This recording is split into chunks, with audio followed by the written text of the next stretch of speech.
Alors, comme cela a été annoncé, après que nous ayons clôturé avec notre enseignement sur l'impact de la sensibilité spirituelle, par la grâce de Dieu, ce soir, nous allons commencer ce nouvel enseignement sur le monde des esprits et son fonctionnement. Le monde des esprits et son fonctionnement. Je crois que les amis de la technique ont corrigé ce qu'il y avait à corriger, qu'aujourd'hui on peut avoir la projection. Le monde des esprits et son fonctionnement. La technique, je ne vois toujours rien sur les écrans. Je ne sais pas si vous n'avez pas su résoudre le problème. Donc, nous allons commencer cet enseignement aujourd'hui et je prie que le Seigneur nous parle. Amen. Hein? Gloire à Dieu. Alors, le plan que nous allons suivre est composé de 4 points. Donc, il y aura 4 grands chapitres que nous allons ensemble voir. Dans le premier chapitre, nous allons introduire, donc c'est ce que nous allons faire aujourd'hui, nous allons introduire et peut-être que nous allons entamer aussi le deuxième chapitre déjà aujourd'hui.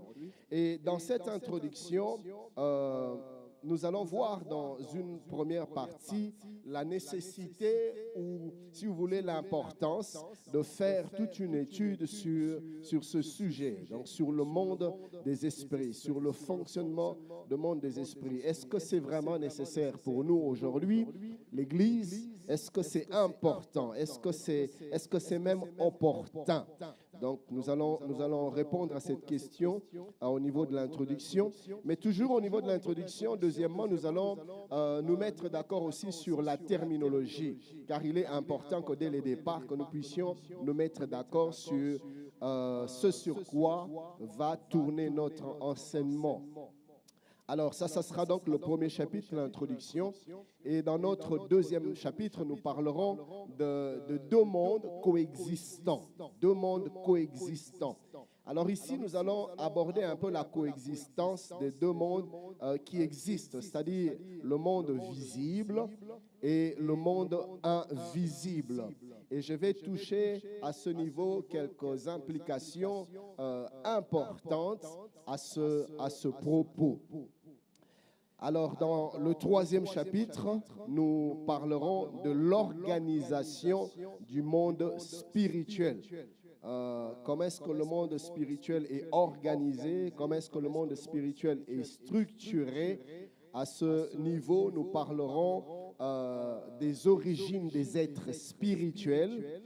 Les origines des êtres spirituels. C'est ici que nous allons vraiment entamer les vraies choses. Donc, on va voir les origines des êtres spirituels et nous allons voir également, comme je disais tout à l'heure, comment est-ce que le monde des esprits est structuré. Nous allons voir la hiérarchie qui existe au milieu des êtres spirituels.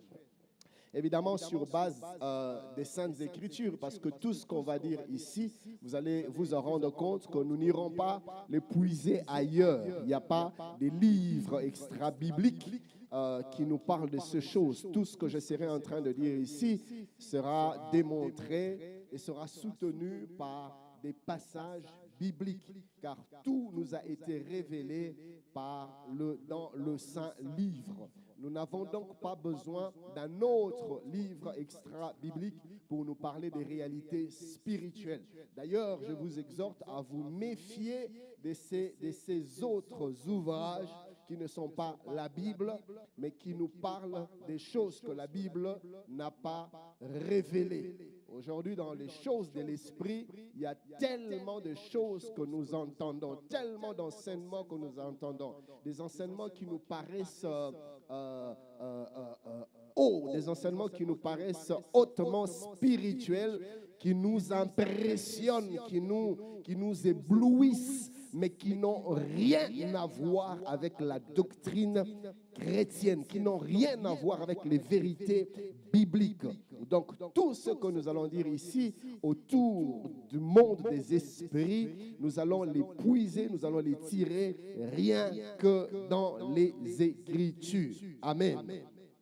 Alors donc, à ce niveau, dans ce troisième chapitre, c'est ici que nous parlerons également du mode opératoire, de la fonctionnalité. Comment est-ce que le monde des esprits fonctionne? Comment est-ce que les êtres spirituels fonctionnent? Et nous allons aussi toucher l'attitude de l'homme face aux réalités spirituelles, face aux êtres spirituels. Quelles sont les limites et quelles sont les choses que nous pouvons faire, quelles sont les choses que nous ne pouvons pas faire dans nos interactions avec les êtres spirituels. Est-ce que nous avons le droit d'interagir avec les êtres spirituels? Qu'est-ce que la Bible dit à ce propos? Donc, bref, à ce niveau, dans ce troisième chapitre, nous allons faire appel à deux branches importantes de la théologie. Vous allez remarquer que cet enseignement aura beaucoup d'aspects doctrinaux. Car aujourd'hui, bien aimés, vous l'aurez remarqué que ça va dans tous les sens. Vraiment, ça va dans tous les sens. Et il est important que le peuple de Dieu revienne à la doctrine biblique. Alors, cet enseignement aura des aspects doctrinaux qui, je pense, qui vont nous aider à nous affermir dans la vérité de l'Évangile. Alors, à ce niveau, donc, je vais faire appel à deux notions importantes, à deux branches importantes de la théologie. Je vais beaucoup faire allusion à ce que l'on appelle l'angélologie. L'angélologie, c'est tout simplement l'étude des anges. On va faire une petite étude sur les anges. Mais également, je vais faire appel à ce niveau à une autre branche de la théologie, la démonologie. La démonologie est une étude des démons, des esprits mauvais. On va voir leurs origines, on va voir leur répartition, on va voir leur rôle, on va voir leurs implications dans nos vies. On va étudier toutes ces choses par la grâce de Dieu. Amen. Alors, quatrièmement, notre quatrième chapitre, qui sera notre dernier chapitre, un chapitre très important. On ne peut pas parler du monde spirituel sans prendre le temps de nous asseoir sur le quatrième chapitre. Le quatrième chapitre, nous parlerons de Dieu. Deux points, le Père, le Fils et le Saint-Esprit. Alors, ici également, on va recourir à des notions très fondamentales de la théologie, telles que la divinité. Nous allons faire allusion à cette branche de la théologie qui traite de la divinité. Nous allons également faire appel à une autre branche de la théologie qui traite du Christ, c'est-à-dire la christologie, l'étude du Christ.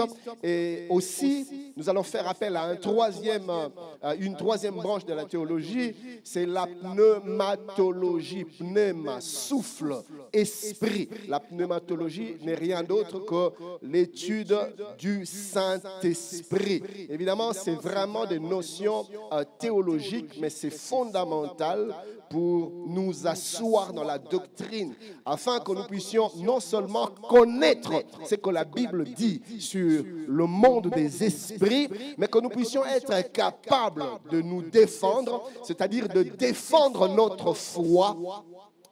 Déjà d'être nous-mêmes affermis dans les vérités doctrinales, dans les vérités bibliques. Ça, c'est un premier élément. Mais un deuxième élément, que nous puissions être capables de défendre notre foi, de défendre notre croyance à la lumière des Écritures. Être capable de nous baser sur les Écritures pour défendre nos convictions spirituelles. Amen, amen.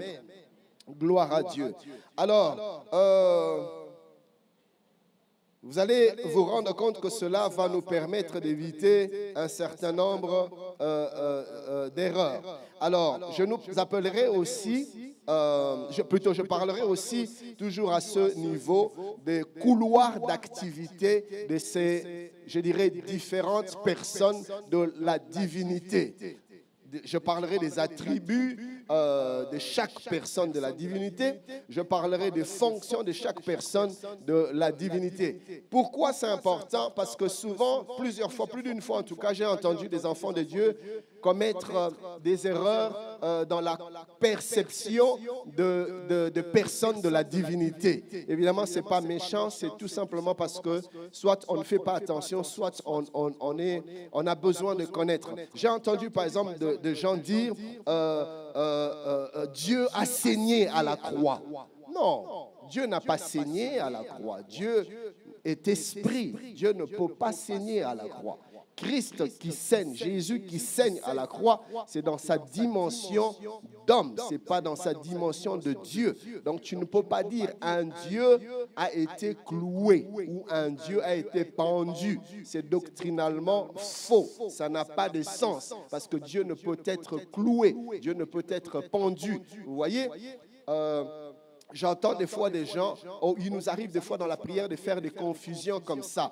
Des choses qui relèvent au Père, on l'attribue au Fils. Des choses qui relèvent au Fils, on l'attribue à l'Esprit. Parce qu'il y a tout simplement une petite confusion dans certaines notions de base, certaines notions théologiques, certaines notions doctrinales. Et donc, au travers de cet enseignement, nous allons prendre le temps d'élaborer sur ces notions-là. Et je sais que le Seigneur va nous faire beaucoup de bien. Amen.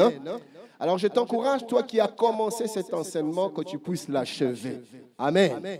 Ou sinon tu auras des bribes ici, des bribes là, mais c'est bien que tu puisses vraiment avoir tout le contenu de cet enseignement. Donc, puisque tu as commencé, fais un effort de ne rater aucune séance. Et si vraiment par impossible, tu ne sais pas être là, alors il y a les réseaux sociaux, il y a notre page YouTube, il y a notre chaîne YouTube, il y a notre page Facebook. Ne manque pas de toujours te mettre à jour. Bien entendu, comme dans nos habitudes, à la fin de chaque séance, il y aura toujours des moments de questions-réponses. Parce que je sais que c'est des notions qui vont certainement susciter des préoccupations, des questions. Donc, n'hésitez pas à poser vos questions. Des questions sur la matière que je vais donner, mais aussi des questions sur la matière que je ne veux peut-être pas donner, parce qu'il y a beaucoup de choses dans la ville, il y a beaucoup de questionnements, il y a beaucoup de confusion. Tu as peut-être été en contact avec une notion, avec un enseignement, et tu as besoin d'éclairage sur le monde des esprits. Donc, on aura le temps de répondre à toutes ces questions. Amen, amen. Alors, cela étant dit, nous allons donc commencer avec notre premier chapitre qui est l'introduction. Alors, nous allons donc voir le pourquoi de cet enseignement. Qu'est-ce que cet enseignement va nous amener? Où est l'importance de cet enseignement? Premièrement, chers bien-aimés, au travers de cet enseignement, nous voulons nous amener à développer une compréhension solide et biblique du monde des esprits. Nous voulons comprendre le monde des esprits. Nous voulons voir plus clair dans notre compréhension du monde des esprits, mais sur une base biblique. Nous voulons nous affermir dans la connaissance.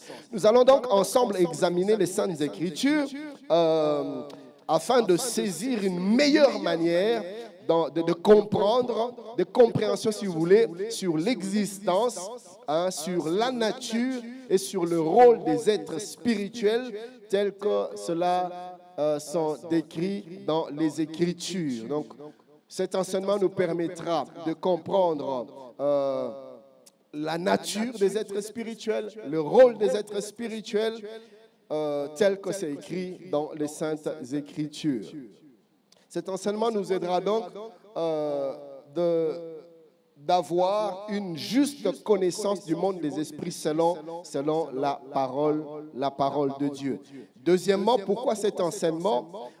Cet enseignement, chers bien-aimés, va nous préserver, va nous protéger, va nous épargner de fausses doctrines et de mauvaises interprétations.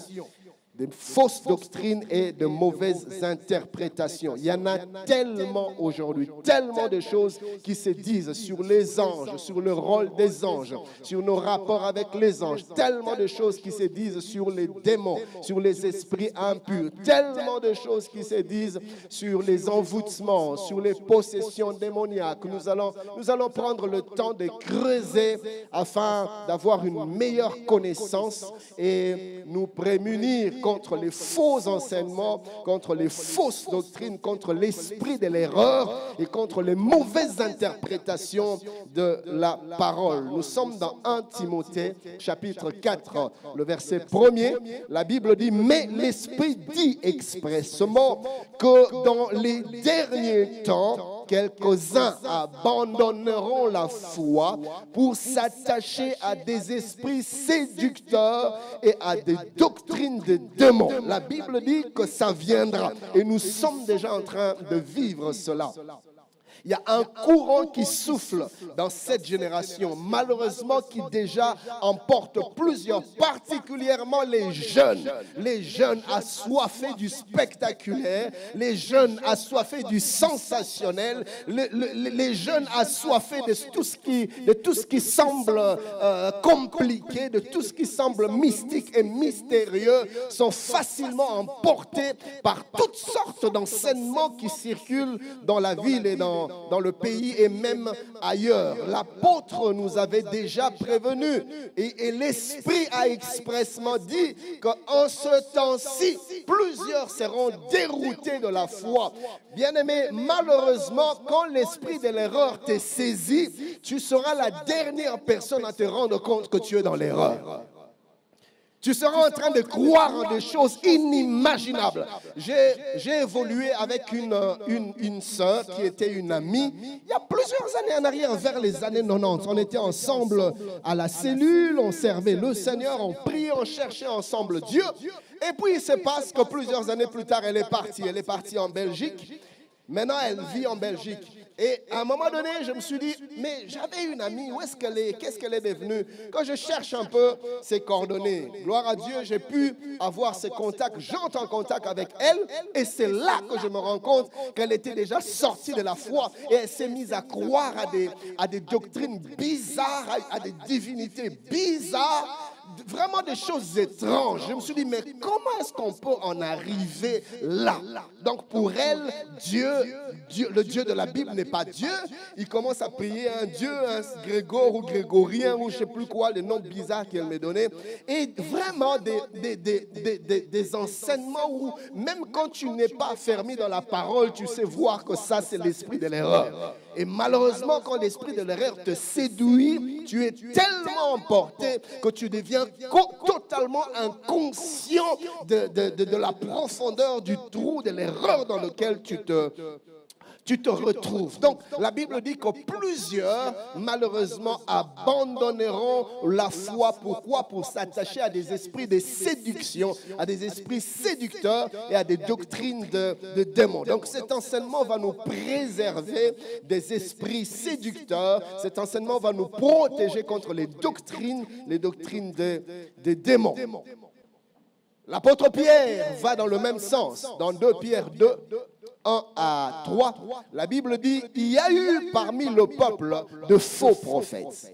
Et il y aura de même parmi vous de faux docteurs, de faux enseignants, de faux prédicateurs de l'évangile, qui introduiront des sectes pernicieuses et qui, reniant le maître qui les a rachetés, attireront sur eux une ruine soudaine.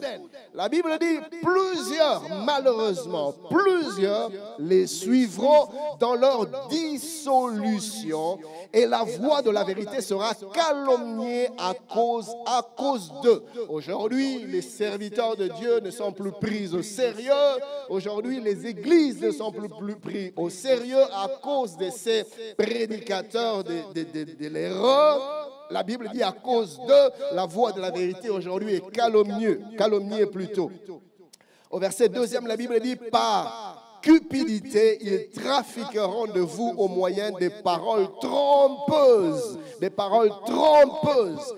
Eux que menacent depuis longtemps la condamnation et dont la ruine ne sommeille point. J'ai aimé la version français courant du même texte. La Bible dit, de faux prophètes sont apparus autrefois dans le peuple d'Israël. De même, de faux enseignants apparaîtront parmi vous. Ils introduiront des doctrines fausses et désastreuses, des doctrines qui amènent des désastres dans la vie de ceux qui les embrassent, et rejetteront le maître qui les a sauvés. Ils attireront ainsi sur eux une ruine subite. Beaucoup, malheureusement, les suivront dans leur vie immorale, et à cause d'eux, on fera insulte au chemin de la vérité. Par amour du gain, ces faux enseignants vous exploiteront au moyen de raisonnements trompeurs, des réflexions trompeuses. Mais depuis longtemps, gloire à Dieu, déjà leur condamnation est prête et leur ruine ne se fera pas attendre. Troisièmement, au travers de cet enseignement, nous voulons nous amener à développer le discernement spirituel, aiguiser notre discernement spirituel afin de pouvoir être capable de distinguer entre le divin et les esprits de l'erreur, entre ce qui vient de Dieu et des esprits trompeurs, entre ce qui est biblique et ce qui fait partie des mensonges du diable. Donc, au travers de cet enseignement, nous allons être capables, du moins dans le monde, dans le fonctionnement du monde des esprits, d'être capables d'identifier les enseignements qui sont authentiques et des enseignements qui sont inspirés par les puissances des ténèbres. Quatrièmement, nous voulons nous équiper pour une meilleure compréhension du monde spirituel et nous affranchir, nous libérer des zones d'ombre et de toute forme de confusion. Cinquièmement, au travers de cet enseignement, nous voulons nous conscientiser et nous sensibiliser, plutôt sur la réalité du monde des esprits et son influence sur le monde physique. Le monde des esprits est réel. Les êtres spirituels existent. Nous ne pouvons ne pas en parler. Nous ne pouvons nous permettre de les ignorer. Ça serait faire une grossière erreur, une grosse erreur. Le monde des esprits est une réalité. C'est aussi vrai que le monde visible plutôt.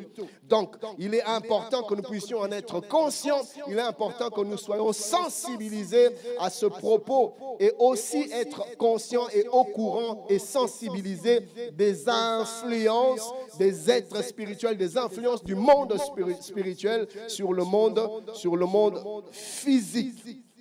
Cet enseignement va nous permettre donc de mieux comprendre les interactions entre, d'une part, le monde physique et d'autre part, le monde spirituel. Cet enseignement va nous permettre de connaître les retombées, les répercussions du monde des êtres spirituels sur des individus, sur les familles, sur les entreprises, sur les églises, sur les ministères, sur la société, sur les nations. Et enfin, sixièmement, cet enseignement va nous équiper au combat spirituel afin de mener une vie chrétienne victorieuse.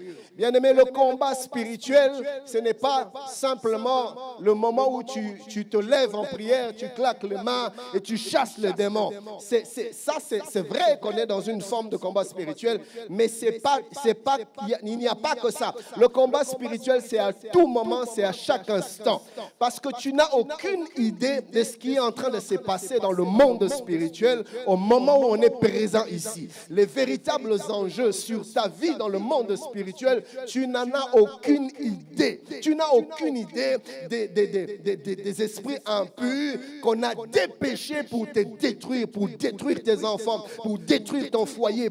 Tu n'en as aucune idée. Le combat spirituel est permanent. Le combat spirituel, c'est constamment présent. Voilà pourquoi, bien-aimés, nous ne devons pas sombrer dans la distraction. Donc, ce message, cet enseignement est un appel au réveil, est un appel à être debout, est un appel à sortir de la distraction, car nous sommes sur un champ de bataille, vous voyez, et c'est spirituellement que ça se passe. Donc, cet enseignement va nous équiper spirituellement dans le combat spirituel afin que nous puissions mener une vie chrétienne victorieuse. Mais cet enseignement également également va nous permettre d'être conscients de l'armée d'anges qui nous entoure. Parce que le danger dans ces choses, c'est qu'à un moment donné, malheureusement, les chrétiens deviennent beaucoup plus conscients des démons que des anges. Voilà pourquoi je vais prendre le temps de parler des anges, comment ils sont constitués, comment ils agissent, quels sont leurs rôles, comment on va prendre le temps. J'ai prié le Seigneur qu'au travers de cet enseignement, que nous puissions avoir une grande conscience de la présence des anges. La Bible déclare que l'ange de l'Éternel campe autour de ceux qui les craignent et les arrache du danger. Alléluia. Dans le noir, tu dois être conscient des anges qui t'accompagnent. Il n'y a aucun enfant de Dieu qui soit sans ange. Aucun. Dieu a dépêché les anges à ton service. Il y a des anges qui ne sont là que pour assurer ta protection. Donc, eux, leur rôle et leur travail, c'est d'assurer ta protection. Ailleurs, on parlerait des anges gardiens. Mais je n'ai pas vu ce concept-là dans la Bible. Mais cela ne veut pas dire que ce n'est pas vrai. Parce qu'il y a des anges qui assurent notre sécurité 24 heures sur 24. À chaque moment, ils sont là. Ils veillent sur toi. Ils ne se donnent pas de repos. Ils ne ferment pas l'œil. Ils sont prêts à en découdre avec quiconque osera toucher à ta vie. Pourquoi? Parce que tu es précieux aux yeux de Dieu. Alléluia.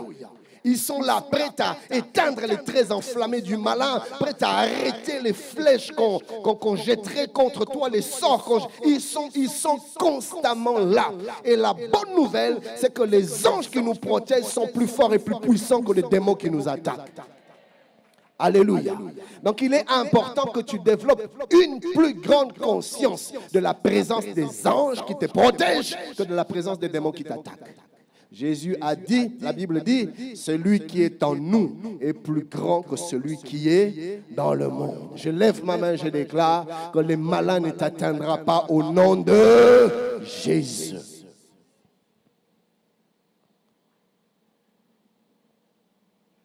Le monde des esprits, qu'est-ce donc? Parler du monde des esprits, c'est parler tout simplement des réalités spirituelles. Des réalités du monde spirituel. Le monde spirituel est un monde invisible, c'est-à-dire non perceptible.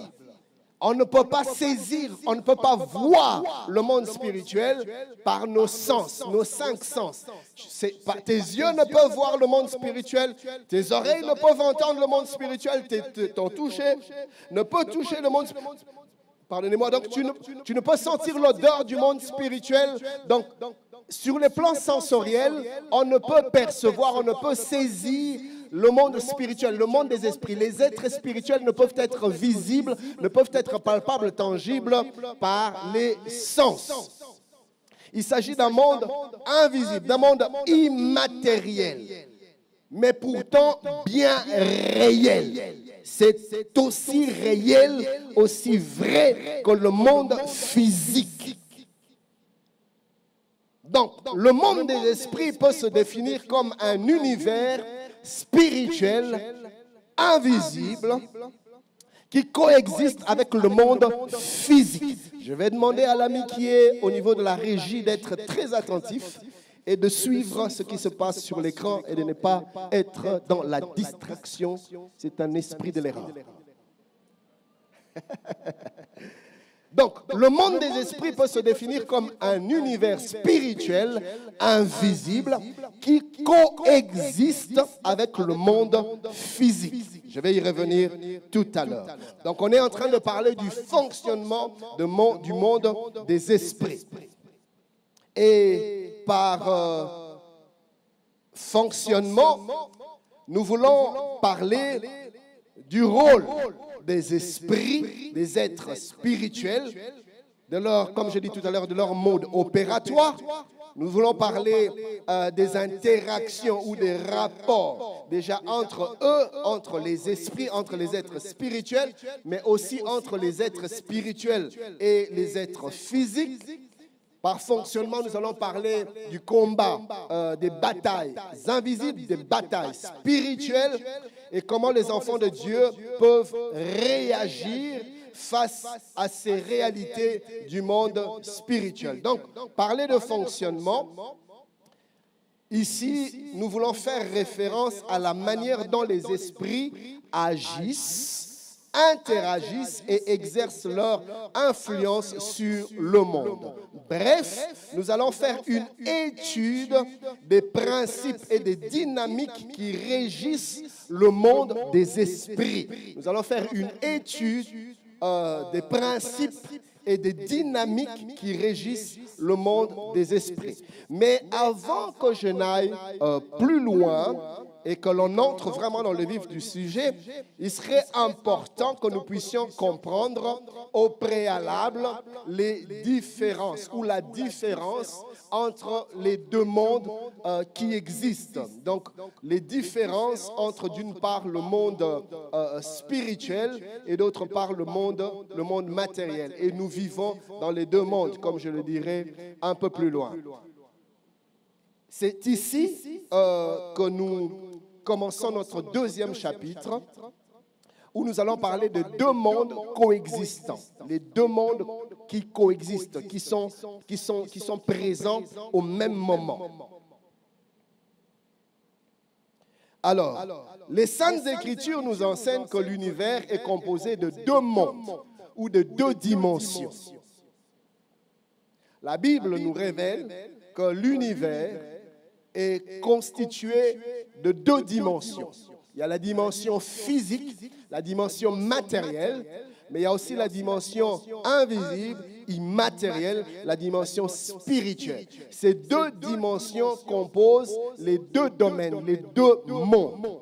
D'une part, le monde visible, d'autre part, le monde invisible. Lisez avec moi 2 Corinthiens 4, 18. 2 Corinthiens 4, 18. La Bible dit ceci. Parce que nous regardons non point aux choses visibles, mais à celles qui sont invisibles. Vous voyez? Car les choses visibles sont passagères et les invisibles sont éternelles. Donc la Bible nous montre clairement dans ce passage qu'au-delà du monde visible, il existe également une dimension invisible qui est éternelle. Donc, d'une part, les visibles, d'autre part, les invisibles. D'une part, les périssables, d'autre part, les choses éternelles. Il y a un autre passage qui va dans le même sens, toujours avec l'apôtre Paul dans son épître aux Colossiens, le chapitre 1er, le verset 16e. La Bible dit « Car en lui ont été créées toutes les choses qui sont dans les cieux et sur la terre, les visibles et les invisibles. » Vous voyez, ici également, ce passage est en train de suggérer l'existence plutôt d'une réalité invisible au-delà de choses visibles que nous pouvons percevoir au travers de nos sens. Il y a un troisième passage que j'aimerais que nous puissions noter qui va dans le même sens, Hébreux 11, le verset 3e. Hébreux 11, 3, la Bible dit « Par la foi, nous comprenons que l'univers a été formé par la parole de Dieu, de sorte que ce qui est visible a été fait à partir de ce qui est invisible. » Ces versets également nous mentionnent l'existence de ces deux dimensions. D'une part, une dimension invisible, d'où provient du reste la dimension visible. Donc, nous sommes constamment dans cette réalité-là. D'une part, l'existence du monde spirituel et d'autre part, l'existence du monde physique. Alléluia. Gloire à Dieu. Ces deux mondes existent et ces deux mondes coexistent. On va le voir tout à l'heure. Alors, c'est quoi le monde visible? Nous n'allons pas prendre beaucoup de temps ici, c'est tellement évident, car nous sommes dans le monde visible. Le monde visible, c'est ce que nous palpons, c'est ce que nous touchons, c'est ce que nous voyons physiquement, de manière tangible. Donc le monde visible qui est aussi appelé le monde naturel. C'est le monde matériel, c'est le monde palpable, c'est le monde tangible. La Bible dit dans Genèse 1, le verset 31, Dieu vit tout ce qu'il avait fait, et voici cela était très bon. Ainsi il y eut un soir et il y eut un matin, ce fut le 6e jour. Donc le 6e jour, Dieu a fini de créer le monde visible, le monde matériel, le monde palpable, le monde tangible, le monde dans lequel nous vivons, le monde dans lequel nous appartenons. Ça, c'est donc le monde visible. Et qu'est-ce donc du monde invisible? C'est ce qui nous intéresse un peu plus. C'est un monde spirituel, non perceptible par le sens, mais qui est tout aussi réel que le monde physique. Alors notez ces deux affirmations. Première affirmation, notez, le monde physique et le monde invisible coexistent de manière simultanée. Au même moment, ces deux mondes sont là, comme ça ensemble. Ces deux mondes sont, je ne dirais même pas côte à côte, mais ces deux mondes s'interpénètrent. Les deux mondes partagent le même environnement spatio-temporel. Donc nous partageons le même espace, nous partageons le même temps. Là où je suis au même moment dans le monde physique, mais je suis également au même moment dans le monde spirituel. Donc le monde spirituel nous interpénètre, ça coexiste. Vous voyez, au même moment, il y a les anges qui circulent, au même moment, quelque part aussi, il y a des esprits mauvais qui circulent. Au même moment, nous sommes dans les réalités physiques, mais au même moment, nous sommes dans les réalités spirituelles. Constamment, une coexistence permanente. Deuxième affirmation, c'est que différemment des autres êtres terrestres, l'homme vit à la fois et dans le monde visible et dans le monde invisible. Car vous comprenez pourquoi? Parce que l'homme, différemment des animaux, différemment des plantes, différemment des êtres inertes et inanimés, qui n'ont point d'âme, qui n'ont point d'esprit, l'être humain, lui, est doté du corps, de l'âme et de l'esprit. L'être humain, lui, a deux dimensions. Il a une dimension spirituelle, mais il a aussi une dimension physique. Une dimension physique dans ce que nous voyons, dans ce que nous touchons, mais dans notre esprit, nous avons une dimension spirituelle. Ce qui fait que l'être humain vit au même moment dans le monde physique, mais il vit au même moment dans le monde spirituel. Alléluia. Et par le Saint-Esprit, nous avons la capacité de saisir et de percevoir les réalités spirituelles au même moment et de la même manière que nous percevons des réalités physiques. Par le Saint-Esprit, nous avons la capacité d'exercer une certaine influence avec le monde physique. Si je décide de déplacer ce micro d'un point A vers un point B, je vais le faire. Pourquoi? Parce que c'est matériel, c'est physique et j'ai la capacité, de par mon corps physique, d'avoir de l'influence, de bouger, de faire mouvoir, d'agir sur tout ce qui est physique, tout ce qui est palpable, tout ce qui est tangible. Nous avons cette capacité-là. Et de la même manière, Dieu nous a dotés de la capacité aussi d'avoir de l'influence sur des choses spirituelles. Alléluia. Voilà pourquoi tu peux dire à une situation, arrête-toi, quitte ma vie, et la situation arrête et quitte ta vie sans pour autant que tu touches, sans pour autant que tu voies la personne ou la chose à qui tu es en train de t'adresser. Pourquoi? Parce que dans notre dimension spirituelle, Dieu nous a donné des capacités qui nous permettent d'interagir de manière spirituelle. Alléluia. Mais malheureusement, nous ne développons pas trop notre dimension spirituelle.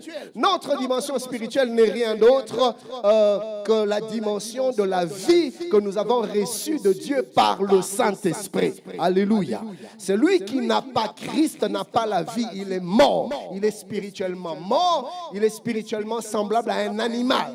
Donc il n'a aucun impact, il n'a aucune influence sur le monde spirituel. À moins qu'il appartienne au monde des ténèbres, comme on le verra plus tard.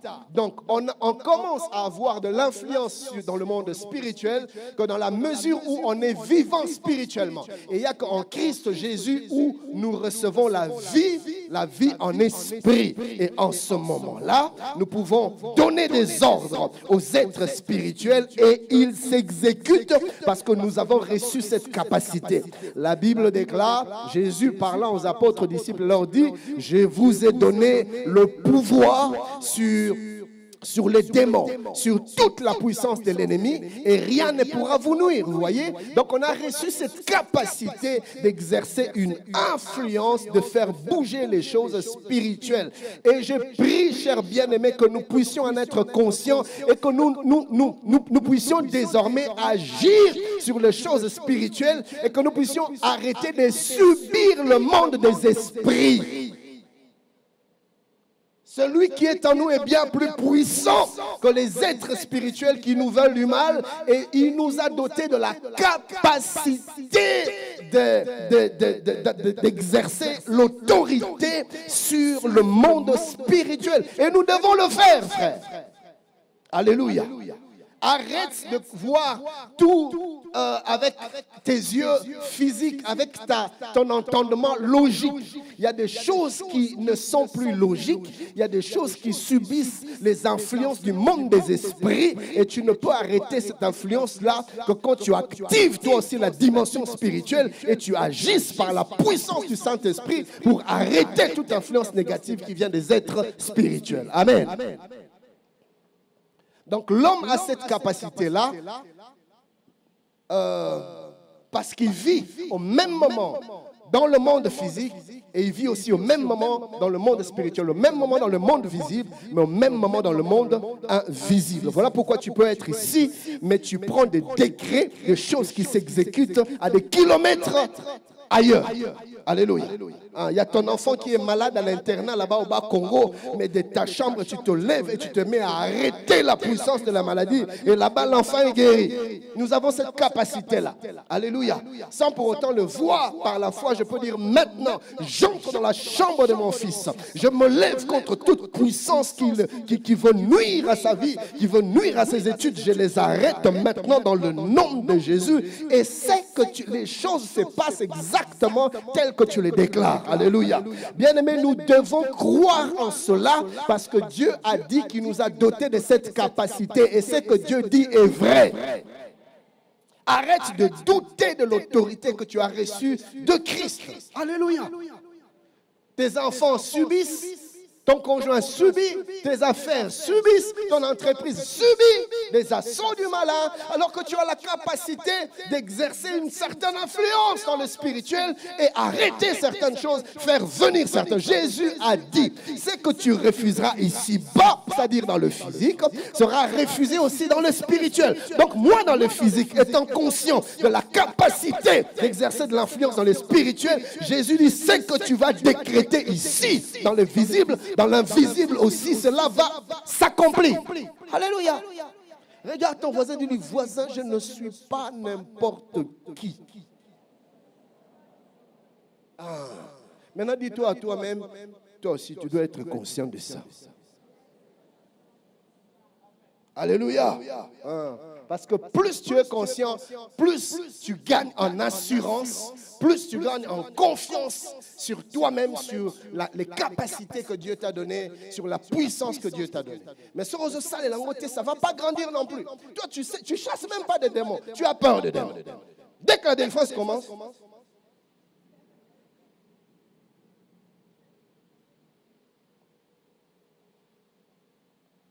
est-ce que je suis en train de parler à quelqu'un? Il y a un texte qui illustre très bien cette vérité, cette dernière affirmation. J'aimerais que nous puissions le lire et réfléchir ensemble dessus. Nous sommes dans 2 Rois, le chapitre 6e, du 11e au 17e verset. 2 Rois 6, 11 à 17. Vous allez voir au même moment la simultanéité dans l'existence entre, d'une part, le monde spirituel et d'autre part, le monde matériel. D'une part, le monde visible, d'autre part, le monde invisible. 2 Rois 6, 11 à 17. La Bible dit ceci, « Le roi de Syrie en eut le cœur agité. Il appela ses serviteurs et leur dit, « Ne voulez-vous pas me déclarer lequel de nous est pour le roi d'Israël ?» L'un de ses serviteurs répondit, « Personne, ô roi, mon Seigneur, mais Élisée, le prophète, qui est où en Israël, rapporte au roi d'Israël les paroles que tu prononces dans ta chambre à coucher. Il n'est pas là, il est loin en Israël, mais tout ce que tu dis dans ta chambre, lui, il est au courant. Mon frère, tu es capable d'être au courant des complots qui se fomentent contre toi, sans pour autant que tu sois présent. Apprends à activer la dimension de l'esprit qui sommeille en toi par le Saint-Esprit, par la communion avec Dieu, par la crainte de Dieu, par la sainteté, par la prière et par l'obéissance. Alléluia. Rappelez-vous de ce texte qui dit soumettez-vous à Dieu. Et puis la Bible dit résistez au diable et il fuira loin de vous. Donc la clé c'est la soumission. Plus tu grandis dans ta communion avec Dieu, plus tu grandis en autorité spirituelle. Alléluia. Les 7 fils de Séva se sont fait molester par les esprits impurs parce qu'ils n'avaient aucune communion avec le Jésus dont ils voulaient se servir de nom pour chasser les démons. Les démons leur ont dit, toi quand tu dis au nom de Jésus que Paul prêche, Jésus, nous le connaissons, là il n'y a pas de doute. Paul aussi, nous le connaissons. Mais Bino Boza Banani, la Bible dit, ils les ont travaillés sérieusement et ils sont partis de là à moitié nus. Vous voyez ? La Bible dit au verset 13e, et le roi dit, allez et voyez où il est, et je le ferai prendre. On vint lui dire, voici il est à Dothan. Il y envoya des chevaux, des chars et une forte troupe qui arrivèrent de nuit et qui enveloppèrent la ville. Les serviteurs de l'homme, le serviteur de l'homme de Dieu se leva de bon matin et sortit. Ça, c'est le serviteur d'Élisée. Et voici une troupe entourait la ville avec des chevaux et des chars.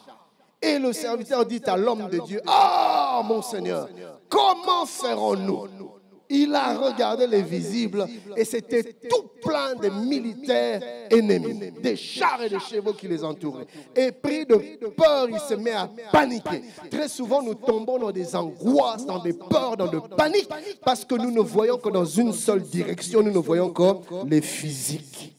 Quand dans les physiques, les choses ne marchent pas, on est en panique, on est pris de peur, c'est les angoisses et on est déstabilisé parce qu'on ne regarde que dans une seule direction. Mon ami, il n'y a pas que le physique. Apprends à regarder aussi la dimension spirituelle. Alléluia. Le serviteur panique parce qu'il ne regarde que le monde physique. Il n'y a pas que le monde physique qui existe.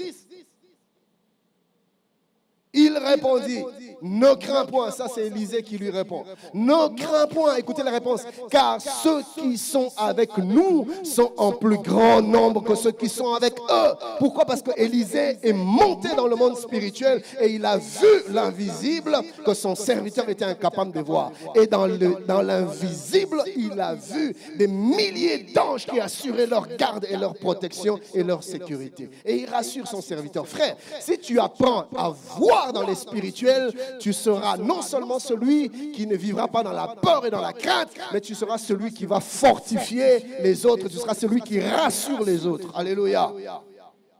Est-ce que je suis en train de parler à quelqu'un? Au verset 17e, la Bible dit, Élisée pria et dit, Éternel, ouvre ses yeux pour qu'il voie.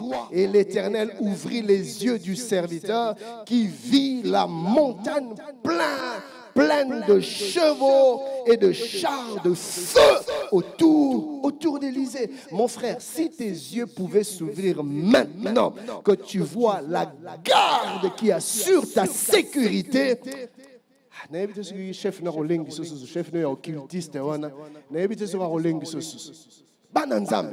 entre dans la parcelle. Noko makengwa zali. Noko wana soko kosolika kale. Ata chiko mekate. Wana noko makengo solo. Na yebisi bino. Banda lelo. Makambo esala masusu te. Noko ndenge tala noko ndenge kako lobi. Mais tu sais que ce n'est pas la volonté de Dieu pour toi. C'est comme ça que Babali sa yo moi il fallait pas au bala. Babali sa mobile il fallait pas au bala. Babo ici au moins sinayo Babali ici deuxième femme pourquoi pasteur noko wana za terrible. C'est parce que tu n'as aucune conscience de la terribilité des anges qui sont avec toi. C'est des chars de feu. Alléluia. Et la conscience de cette vérité te donne de l'audace. Tu ne vas plus trembler avec Oncle Maquin. Autant le pénal de mismo, il te l'a nouveau que. Ouais, non, le bien dans mon thème.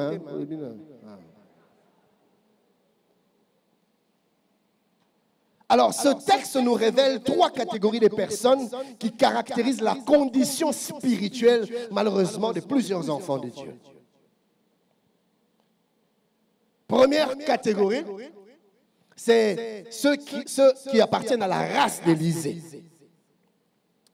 Quelques caractéristiques. Premièrement, ils savent, mais clairement, comment percevoir les réalités du monde spirituel. Ils savent voir dans le domaine de l'esprit. Ils savent voir clairement ce qui se passe dans le monde spirituel. Pasteur Ken, comment puis-je faire pour voir ce qu'il y a dans le monde spirituel? Mon frère, nous voyons sur base de ce que la parole de Dieu nous dit. Alléluia. Quand la Bible dit que l'ange de l'Éternel campe autour de ceux qui le craignent, je n'ai pas besoin de voir l'ange, ni physiquement, ni spirituellement. Je vois avec les yeux de la foi, basé sur la parole qui dit, il est là en train de camper. Alléluia. Donc quand la peur veut m'agiter, j'active mes yeux de la foi et je vois l'ange de l'Éternel. Est-ce que quelqu'un est en train de me comprendre? Oui. Ceux de la race d'Élisée, ils savent voir. Voir en esprit, ce n'est pas forcément voir une vision. C'est comme je l'ai enseigné dans l'enseignement passé, c'est pas forcément voir un songe, non, c'est pas forcément ça. Voir en esprit, c'est activer la foi en ce que les Saintes Écritures disent. Alléluia. Voilà ce que la parole de Dieu dit. Je ne suis pas stérile, car il n'y aura chez moi ni femme qui avorte, ni femme stérile. C'est cette réalité-là que moi je vois. Et je déclare ce que je vois dans mon esprit. Dans mon esprit, je suis fertile, je ne suis pas stérile. Et je me mets à refuser toute forme de stérilité, parce que dans mon esprit, j'ai vu que je suis fécond, je suis fertile. Est-ce que quelqu'un est en train de m'entendre? Alléluia. La Bible déclare, tu me serviras, le docteur nous a enseigné ça le jour passé, hier et avant-hier, tu me serviras et j'éloignerai la maladie de ta maison. Ça, c'est ce que moi je vois dans mes yeux spirituels, que la maladie n'a pas de place dans ma maison. Dès que je vois la présence de la maladie, je me lève, je me mets à proclamer, à déclarer la guérison que je vois par la foi aux Saintes Écritures. Alléluia. Je n'ai pas besoin de voir mon enfant guéri, ni physiquement, ni spirituellement, mais par les yeux de la foi, je crois à ce que la parole dit et je le déclare, je confesse. Et ce que tu déclares sur base de ce que tes yeux voient par les yeux de la foi, bien aimé, ça s'accomplit toujours. Est-ce que je suis en train de parler à quelqu'un? Deuxièmement, ceux de la race d'Élisée, ils sont conscients que les véritables enjeux sont spirituels. Vous voyez, frère, ce que nous voyons physiquement ne sont que les retombées des réalités spirituelles. En tout cas, ça, nous le savons. Le monde physique n'est qu'un amas de conséquences des réalités spirituelles. Le monde physique subit les réalités spirituelles. Ce qui t'arrive ou ce qui arrive dans ta famille, ce n'est pas ce qu'il y a. Ce qui a les vraies origines, c'est ailleurs. On va le voir tout à l'heure. Du reste, l'apôtre Paul pouvait dire dans Éphésiens 6, 12 Car nous n'avons pas à lutter contre la chair et le sang. Ce n'est pas là les vrais enjeux, ce n'est pas au niveau physique. Le véritable combat de ta vie, ce n'est pas physique, ce n'est pas ce que tu vois. La lutte n'est pas contre la chair et le sang, mais contre les dominations, contre les autorités, contre les princes de ce monde des ténèbres, contre les esprits méchants dans les lieux célestes. C'est contre les esprits, les êtres spirituels. C'est ça que se trouvent les véritables enjeux.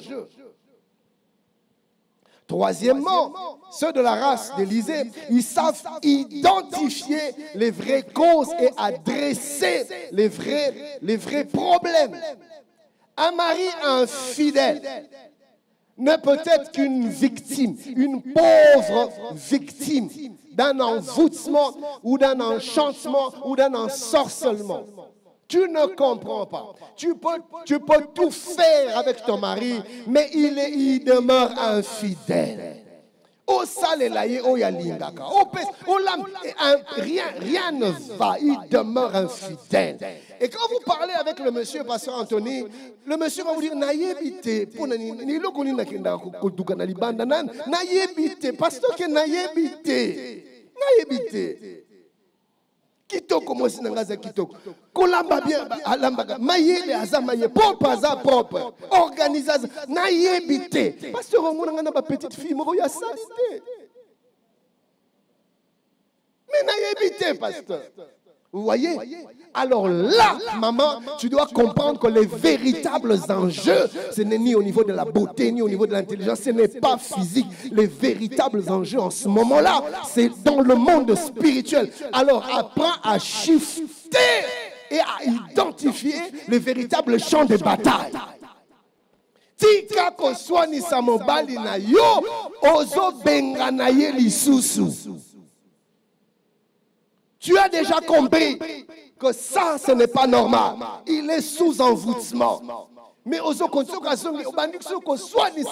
mon frère, ma soeur, ne place wana yo ozuma kama molimo obandi ko aggravango na makambo physique. Ko swani sa wana nde yango ko benga na Yesu bien. Il ne comprend pas. Au lieu de perdre ton temps,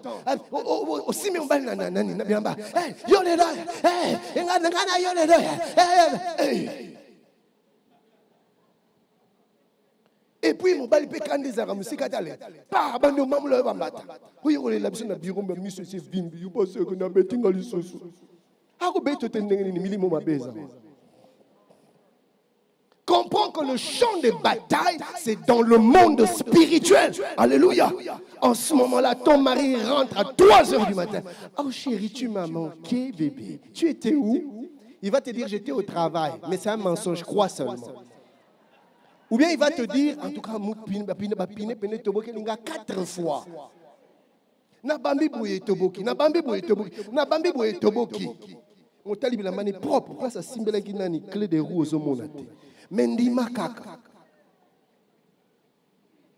Oyambi au servir yebi on peut se biloko alia alanani. Tangwa keko lala. Ne place siko yo bitumba na yo ebandi. Nzambe na bomo. Yo pesa kingai mobali oyo. Oza motote poko sangai. Mwana na motote na zolobela milimo oyo zo ko envoûter mobali na. Tala aza mobali na ngai. Na bala na butute, na bala na moi. Ba pambola ngai na Nzambe. Senga kunde na pambola bino tangata komona. Pasteur kenenda pambola kibi. Tala nazo benga na mobali na ngai te. Na bina mobali. Oh non, bien-aimé, le combat est spirituel. Alléluia.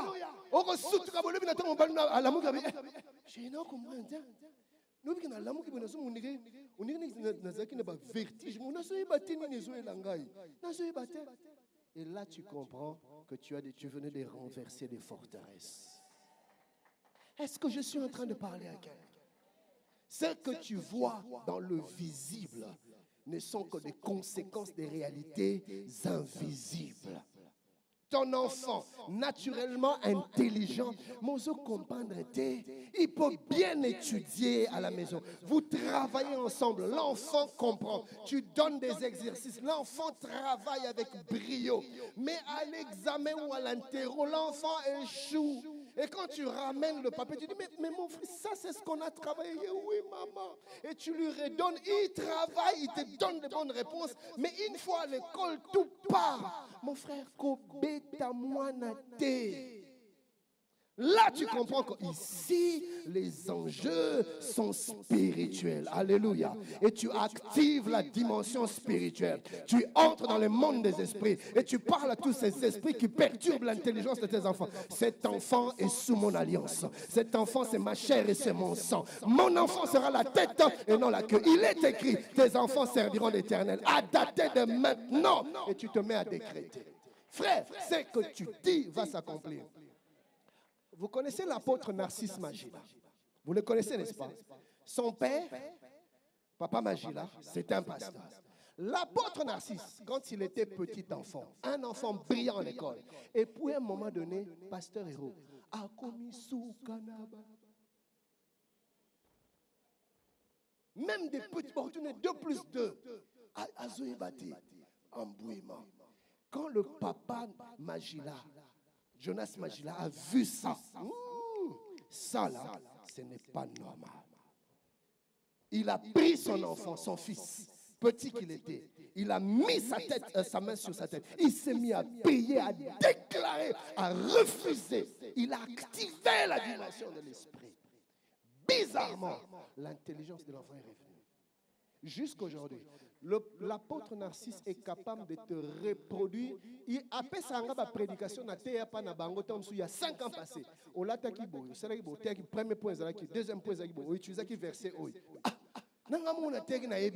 Quelle capacité de rétention. Quelle intelligence. Mais ni t'était la vigilance spirituelle de son père. Aujourd'hui, on n'allait peut-être pas être béni par l'apôtre Narcisse comme il nous bénit aujourd'hui. Vous voyez, que des destinées qui ont été déroutées, que de vies qui ont été bousillées à cause des parents quelquefois distraits. Mon frère, ça ne va rien changer. Vous voyez? Ton enfant adolescent, Moutou et comme il est colo, vous n'arrivez pas à le maîtriser. Il y en a un qui est capable de le maîtriser. Amène-le au bas de la croix. Alléluia. Est-ce que je suis en train de parler à quelqu'un? Oui. Le monde visible est sous l'influence du monde invisible. La Bible dit dans 2 Rois 6:12, mais Élisée, le prophète qui est en Israël, rapporte au roi d'Israël les paroles que tu prononces dans ta chambre à coucher. Il sait se mouvoir dans le spirituel, saisir des choses que humainement on ne peut saisir. 4e caractéristique, ceux de la race d'Élisée. Bien-aimés, ils savent placer leur confiance en la toute-puissance de l'armée du Très-Haut. Alléluia. Ils sont capables de garder le calme, même quand tout semble agité. La Bible dit dans Ésaïe 30:15, car ainsi a parlé le Seigneur, l'Éternel, le Saint d'Israël, c'est dans la tranquillité et le repos que sera votre secours. Alléluia. Dans les spirituels, Dieu contrôle tout. Alléluia. Il a le contrôle sur toutes choses. Il domine toutes choses. Alléluia. Quand on est conscient de cela, on ne panique pas. Et dans la tranquillité, dans le calme, on voit la main de Dieu agir en notre faveur. Amen. Gloire à Dieu. Exode 14:14, l'Éternel combattra pour vous et vous gardez le silence. Alors, deuxième race de personnes que nous voyons parmi les enfants de Dieu, par rapport aux réalités, à cette réalité de la simultanéité, ou plutôt à la coexistence de deux mondes, au même moment le monde spirituel, au même moment le monde physique. Deuxième catégorie de personnes que nous voyons dans cette réalité, dans cet environnement-là, c'est les Géasi, ceux de la race des Géasi. Je vais nous donner 2 caractéristiques. Premièrement, ils sont spirituellement aveugles, mais ils ont la sagesse de s'attacher à ceux qui voient. Ils ne savent pas voir, mais ils savent rester à côté de ceux qui voient. Qui sont les gens que tu fréquentes? Alléluia. Yo monakate. Mais apprends à fréquenter ceux qui voient. Tes yeux finiront par s'ouvrir. Alléluia. Deuxième caractéristique, ils ne pouvaient pas voir hier, mais aujourd'hui, ils peuvent voir. Pourquoi? Parce qu'ils sont connectés à des gens qui voient.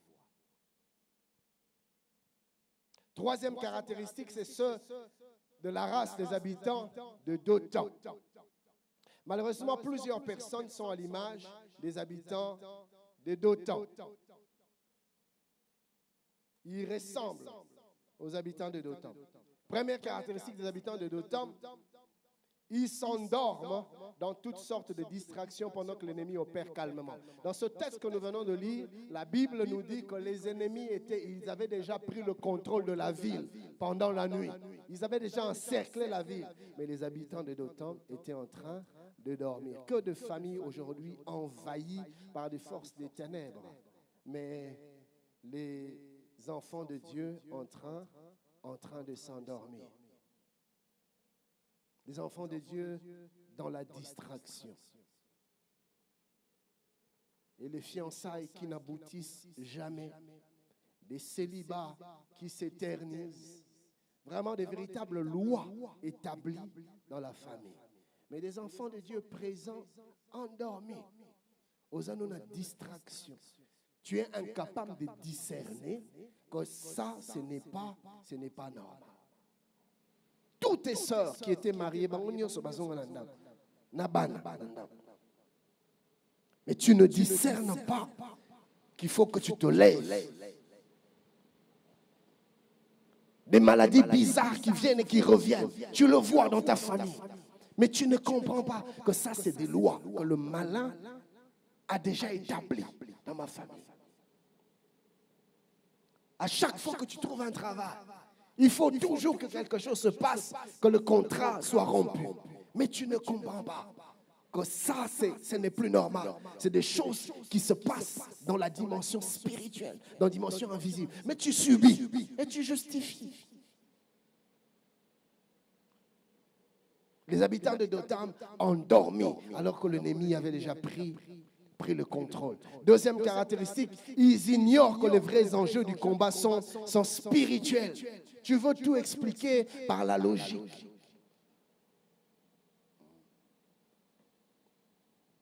Troisième caractéristique, ils se battent vainement sur un mauvais champ de bataille, comme ce que je venais d'illustrer tout à l'heure, avec la femme qui fait de problèmes à son mari, alors que le vrai problème, c'était l'envoûtement spirituel, l'enchantement spirituel. Tu vas te battre sur un mauvais champ de bataille. Tu vas faire des ennemis, tout le monde. Jésus-Christ voit Pierre. Pierre en train de parler. Jésus identifie que ça, c'est pas Pierre, ça, c'est le diable. Il réprime le diable. Vous voyez, il ne se trompe pas sur le vrai ennemi. Très souvent, nous nous trompons des champs de bataille. Tu penses que c'est ton chef. Ce n'est pas lui. Il est sous influence démoniaque. Tu dois te lever contre ces réalités invisibles-là. Tu ne comprends pas. Le frère est prêt. L'argent pour la dot est là. Mais tes parents refusent de donner la date de la dot. Lobby. Mais papa, nini. Lobby. Mais papa, lobby. Tu ne comprends pas. Et puis tu insistes, tu te fâches contre ton père. Sois ici, papa. Ma soeur, comprends que là, tu dois activer une autre dimension. Est-ce que je suis en train de parler à quelqu'un? Tes propositions, tu fais des demandes, on rejette. C'est un bon projet, tu dois gagner le marché. Mais tu convaincs tout le monde. On te fait passer dans des interviews où tout le monde est pâté par ton intelligence, ton savoir-faire. Mais à la fin, on prend toujours quelqu'un d'autre. Et ça se répète. Mais mon frère, tu dois comprendre que les vrais enjeux ici, ce n'est pas ton intelligence, ce n'est pas ton visage. Mais les vrais enjeux sont spirituels. Ne te trompe pas des champs de bataille. Lève-toi, va sur la montagne, entre dans le jeûne et la prière. Va briser ce qui est à briser. Alléluia. Va décréter, va déclarer, va refuser, frère. C'est que tu vas faire physiquement, dans le physique. Spirituellement, tu vas le voir s'accomplir. Et demain, tu vas aller devant le même board, les décisions changent. Est-ce que je suis en train de parler à quelqu'un? Le monde invisible est une réalité et dont les influences se voient, se ressentent dans le monde physique. Et nous avons reçu de Dieu la grâce d'agir et dans le physique et dans le spirituel. Nous devons en être conscients et nous devons utiliser ce pouvoir que Dieu nous a donné. Arrêtons de subir. Et il y a beaucoup de conséquences. Des personnes qui dépensent de l'argent pour des maladies causées par des forces des ténèbres. Combien de fois n'ai-je pas reçu des personnes malades, de problèmes de santé? Mais les examens ne révèlent rien du tout. Rien. Et ils changent des hôpitaux, ils changent des spécialistes, on ne voit rien. Mais cliniquement, la personne ne va pas bien. On fait des scanners, IRM, je ne sais pas quoi. On ne voit rien, mais la maladie est toujours là. Ma soeur, mon frère, comprends que ça, ce n'est plus au niveau des médecins. La Bible nous parle de cette femme dans Marc 5, le verset 26e. La Bible dit, elle avait beaucoup souffert entre les mains de plusieurs médecins. Elle avait dépensé tout ce qu'elle possédait. Tes économies, tu ne sais même plus économiser. Tout dépensé. Elle n'avait éprouvé aucun soulagement, mais était allée plutôt en empirant. La situation devient de plus en plus compliquée, les choses deviennent de plus en plus corsées. Mais réveille-toi, mon frère, réveille-toi. Arrête de rester dans la logique. Yo logique kaka non. Ça n'a rien à voir. Le pauvre médecin est fort. Le problème dépasse son intelligence. Essaye de redresser un enfant sous l'emprise du malin. Mais tu auras du mal. C'est comme ça que certains parents arrivent même à maudire leurs enfants. Pasteur ken moi zoyokate akomiti na niveau ngana lobby pas lobby mokolo musuku to lingo simanga na nzoto pasteur ken ngana ko maudire kaka mama discerner que oyo eza sous makambo ya musunité.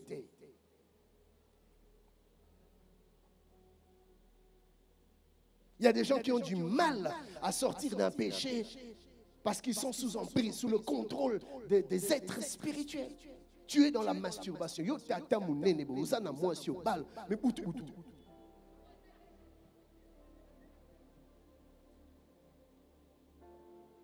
Et tu n'arrives pas à t'en détacher.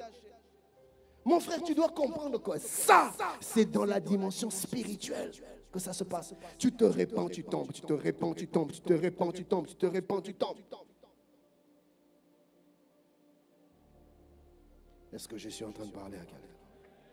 Les vrais enjeux sont spirituels.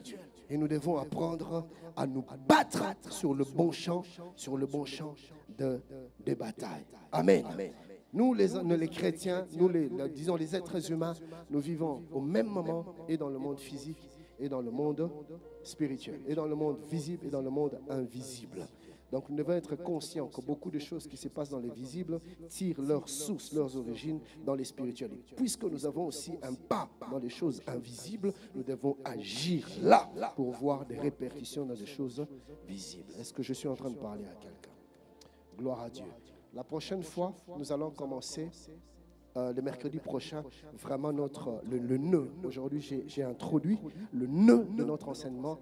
C'est là où nous allons vraiment voir l'organisation, le fonctionnement du monde des esprits.